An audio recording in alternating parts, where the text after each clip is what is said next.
Have you heard about a mysterious book that's said to drive its readers completely insane? No, I'm not talking about your college calculus textbook. I'm referring to the Necronomicon, a book so dangerous that just reading its pages could supposedly shatter your sanity. Here's the thing though, the Necronomicon never actually existed.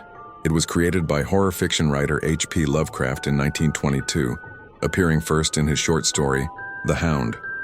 But what's fascinating is how this fictional book took on a life of its own, becoming one of the most infamous forbidden texts in literary history.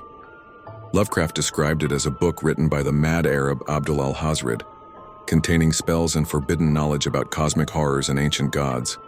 The mere act of reading it could supposedly drive someone to complete madness. Pretty intense for a book that never existed, right? But here's where things get really interesting. After Lovecraft's death, people became obsessed with the idea that the Necronomicon was real. Bookstores would regularly get requests for copies. Libraries had to explain to eager seekers that it was fictional. Some people even claimed to have seen or possessed actual copies.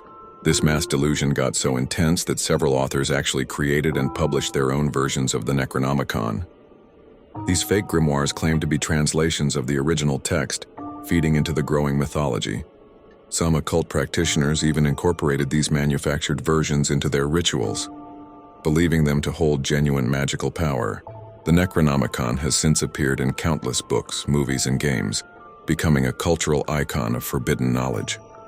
It's referenced in Evil Dead, featured in various video games, and has inspired countless other works of horror fiction.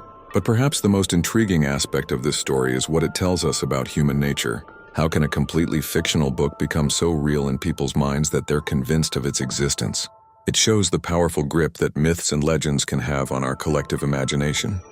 The Necronomicon might not be real, but the fear and fascination it inspires certainly are. It makes you wonder, what other fictional creations might we one day accept as reality? And maybe, just maybe, that's the real madness-inducing power of the Necronomicon, its ability to blur the lines between fiction and reality in our minds.